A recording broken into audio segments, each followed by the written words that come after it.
সেই সবার আগে থাকবে। সুবহানাল্লাহ বলবেন না? তার দিলে যদি আমার রাসূলের মহব্বত থাকে, তার পায়ের জুতা মুদন্ন, তার কথা মুদন্ন, আর যদি আমি খতিব হয়ে যদি আল্লাহ রাসূলের যদি মহব্বত আমার মধ্যে না থাকে, ঈমান যদি আমার মধ্যে না থাকে, ওই টাকা দেওয়ার চাইতো আমি অদম হয়ে যাব। ঠিক কি না? এই জন্য কাউকে ছোট চোখে দেখা যাবে না।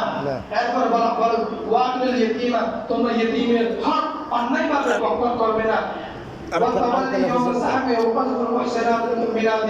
এরপরে যুদ্ধক্ষেত্র থেকে তোমরা পালিয়ে যাবে না।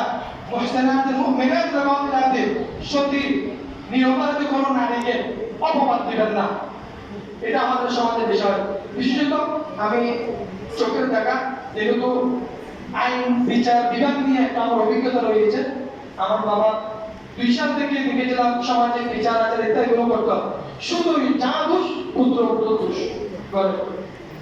শাসক যদি নিজের মেয়ের মতো যদি উত্তর ভাষায় যদি ক্ষমা এই করে না, পুত্র বহু কাজ করতেছে, শাসক যদি একটু একটু করে কাজ করে ওই গরম বা তারপরে বেজাল ডাকে না। সারাদিন কাজ করতে করতে এই কাপড় ধোয়া, পাত রান্না করা, ঘর পরিষ্কার করা, এই মেহমানকে মেহমানদারি করা, সব কিছু করার পর 10টার মধ্যে সে 8টা কাজ কাম হয়ে গেছে করতে করতে, 2টা কাজ সে করতে পারে নাই।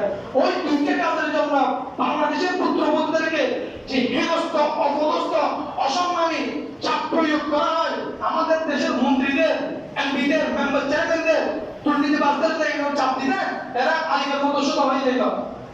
আলিমের মতো কি হয়ে যেত? শুধু হয়ে যেত। যত দোষ করেন ওই যে ছেলেটা সবচেয়ে বেশি স্যাক্রিফাইস করে ওই ছেলেটা, আর যে দেয় না, যে খবর নেয় না, যে কাজ করে না, সে বেশি ভালো। আর বেশি ভালো, বেশি ভালো পরবার কালে দেয় সে বেশি ভালো। ওয়াদের দাওয়ানা আলহামদুলিল্লাহ আলামিন। এটা আমি বাস্তবসম্মত চিত্র, সমাজের বাস্তবতা তুলে ধরার চেষ্টা করি। যে ভুলগুলো আমরা করি, ওই ভুলগুলো থেকে আমরা আস্তে আস্তে ফিরে আসতে পারি। এটা আমার একমাত্র লক্ষ্য। কেউ মনে কষ্ট পাবেন না।